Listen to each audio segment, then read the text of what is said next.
सुप्रभात मेरे प्यारे बच्चों। आइए बेटा,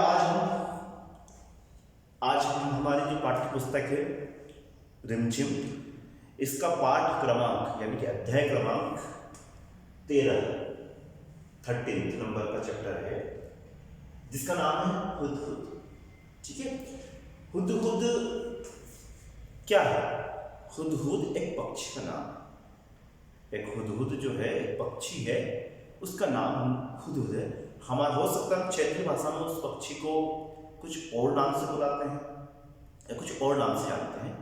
तो देखिए बेटा, वैसे अगर आप क्षेत्रीय भाषा जो हमारा मालवा इलाका है, राजगढ़ इलाका है, इसमें इस हुदहुद पक्षी जैसा अगर आप देखोगे, अगर अपने घर वालों से, अपने पेरेंट्स से पूछोगे, अपने दादा दादा नाना नानी से पूछोगे इस पक्षी का नाम क्या है, तो आपको अलग अलग नाम बता सकते हैं। कोई बोलेगा ये घट्टा टकेरा है, कोई बोलेगा ये जो पेड़ को काटता है ना, क्या बोलते हैं उसको, लकड़हारा, यानी कि लकड़हारा पक्षी है ना, क्योंकि पेड़ के शायद पेड़ को काटता है। ठीक है, यानी पेड़ के में जो पेड़ होता है उसमें होल बना लेता है और फिर उसमें निवास करता है। मतलब उसका जो आवास या किसका घर जो होता है वो पेड़ की जो पोल होती है, होल होता है, वह होता है, जिससे मिट्टू होता है, यानी कि तोता होता है, तोता भी ऐसे ही करता है, ऐसे ही है। तो ये हुदहुद पक्षी, इसके अलग अलग नाम हो सकते हैं, लेकिन हमारी जो पाठ्य पुस्तक है इसमें इस पक्षी का नाम क्या दिया हुआ है? हुदहुद। ठीक है, ध्यान रखना। अब इसके कुछ बेटा शब्दार्थ है, इन शब्दार्थों को हमको सीखना है। ठीक है, और आपको याद होना चाहिए कि इसका अर्थ क्या होता है, तभी आप इस पाठ को समझकर पढ़ पाओगे, है ना। नहीं तो हमको पता ही नहीं कि भाई कलगी क्या होती है, बादशाह क्या होता है, उड़न खटोला क्या होता है, हम ऐसे पढ़ते जाएंगे, कोई मतलब ही निकलेगा उस पढ़ने का, है ना। आपको उसका अर्थ पता होना चाहिए, यानी आप जब अर्थ पता होगा तब आपको ज्ञान अर्जन होगा, यानी कि आप उसका नॉलेज होगा, है ना, कि हमारे चैप्टर में क्या है, आप उसको समझ पाओगे। जब भी आपसे कोई इससे रिलेटेड कोई क्वेश्चन पूछेगा कि भाई बताओ उड़न खटोला क्या होता है, उड़न खटोला में कैसे चलता है, कहाँ चलता है, तो आपको पता ही नहीं कि उड़न खटोला क्या, पहली बार आपने शब्द सुना है ना। तो इन शब्दों को आपको पढ़ना है और इनके अर्थ सीखना है। ठीक है, तो आइए बेटा बच्चों, हम देखते हैं जो शब्दार्थ लिखे हुए इस चैप्टर के, कुछ शब्दार्थ है, आगे भी मैं शब्दार्थ आपको बताऊंगा। कलगी क्या होती है? गर्दन के ऊपर पंख लगा होता है, जिससे आपने मोर देखा है, पीकॉक है ना, हमारा नेशनल बर्ड है।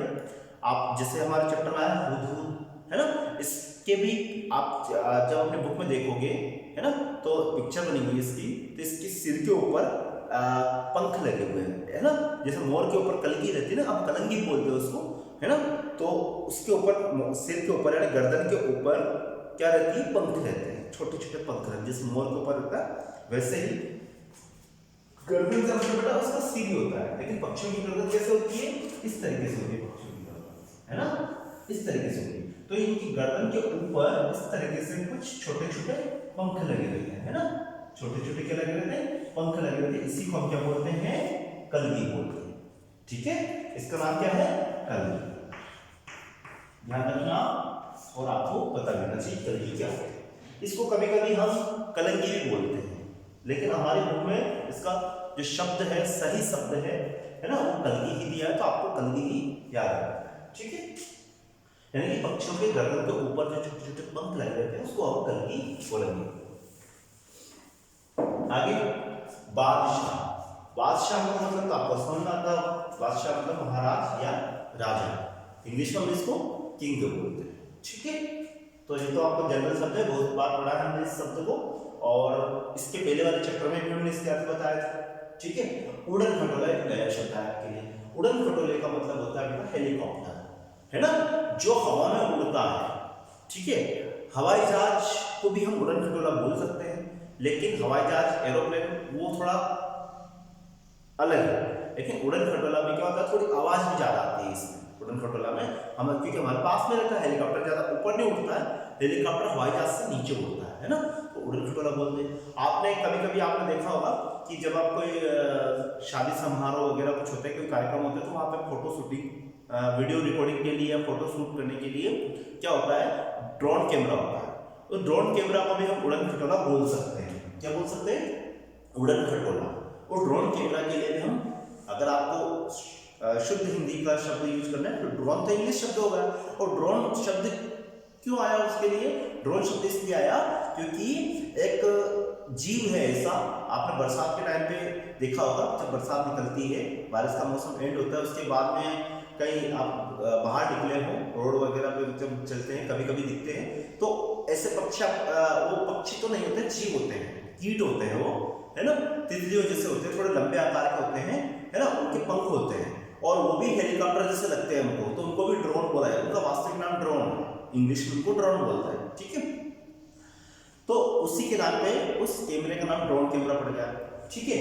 तो ऐसे ही उड़न खटोला जो है, इसका हिंदी नाम है, उसको हम हेलीकॉप्टर बोल सकते हैं, यानी कि हवा में उड़ने वाला जो खटोला होता है उसको उड़न खटोला, उड़न मतलब उड़ने वाला, खटोला मतलब कोई सामान, है ना, तो हेलीकॉप्टर इसका अर्थ निकलता है, ठीक है। अब आप देखो पर का अर्थ होता है बेटा पंख, है ना, पर का ऊपर क्या अर्थ होता है? पंख। लेकिन पर हम बहुत सारी जगह पर उसके ऊपर, सिर के ऊपर, सिर पर, है ना, मेरे सिर पर, तो सिर पर का मतलब मेरे सिर पर मतलब किसी के ऊपर रखना, ठीक है, सिर के ऊपर। इस डस्टर के ऊपर चौक रखी पर, या डस्टर पर चौक रखी, तो इसको भी हम पर बोलेंगे, ठीक है। लेकिन यहाँ पर का अर्थ पंख निकल रहा है, ठीक है। अगर पक्षियों से संबंधित ये शब्द आया पर, है ना, जैसे चिड़ियों के पर, यानी कि चिड़ियों की पंख की बात हो रही है, ठीक है। तो ये पर का मतलब होता है पंख, और पर का मतलब किसी चीज के ऊपर वाले, ऊपर के लिए भी हम इस शब्द का यूज करते हैं। चतुर तो आपने सुना होगा, अरे यार तू बहुत चतुर है, तू बहुत चालाक है ना, तो चतुर का मतलब होता है चालाक, ठीक है। चतुर का मतलब क्या होता है? चालाक। वरदान, है ना, आपने देखा मुझे, हे भगवान मुझे ऐसा वरदान दो कि मैं बहुत जल्दी बड़ा हो जाऊं, ठीक है। ऐसा आप अलग अलग वरदान मांगते हो भगवान से, अपने गॉड से, ठीक है। तो ये वरदान का मतलब होता है आशीर्वाद। क्या होता है? आशीर्वाद। आशीर्वाद मतलब आशीष, आशीष भी बोल सकते हैं इसको, आप इसका एक शब्द और लिख सकते हैं आशीष, आशीष, ठीक है। वरदान का मतलब होता है आशीष या आशीर्वाद।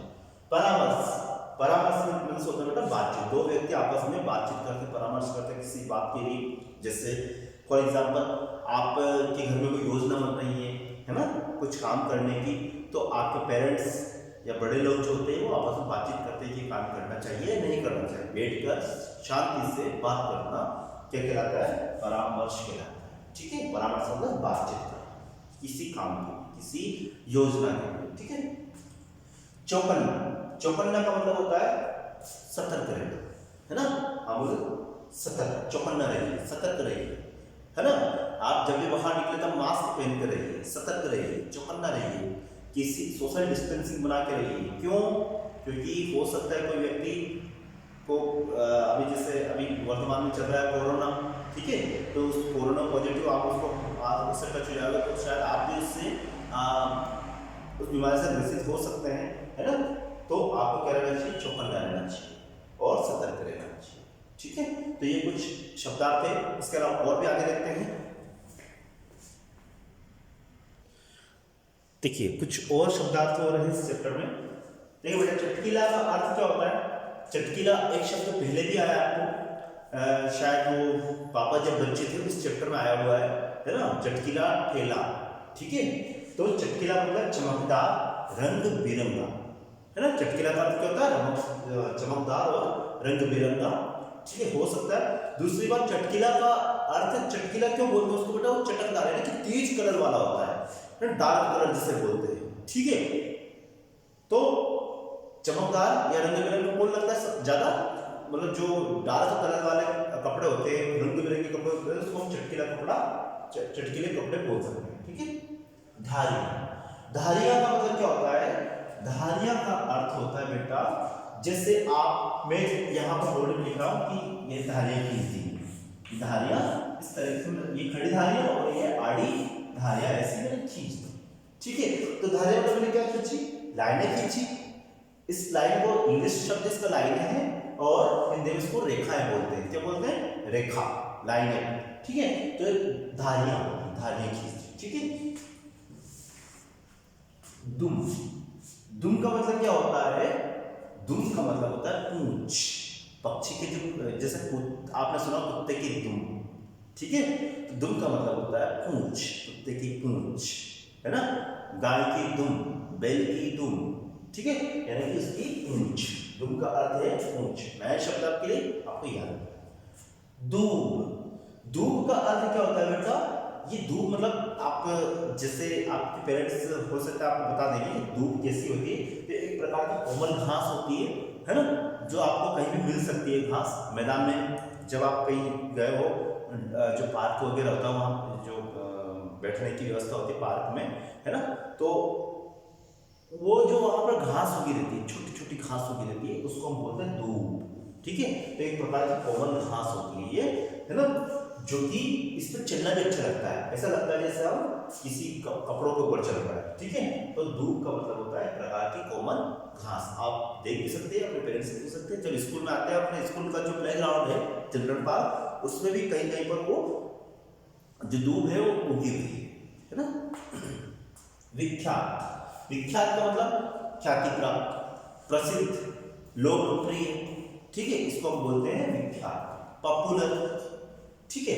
तो ये होता है विख्यात यानी कि प्रसिद्ध, ठीक है। तो ये बेटा कुछ शब्दार्थ है जिनको आपको पढ़ना है और अपनी नोटबुक में लिखना है, ठीक है। आपको उनको समझ फिर आपको चैप्टर पढ़ना है इसके बाद, ठीक है। ओके बेटा, नेक्स्ट वीडियो में हम कुछ नई चीजें पढ़ेंगे, तब तक के लिए आप पढ़ते रहिए।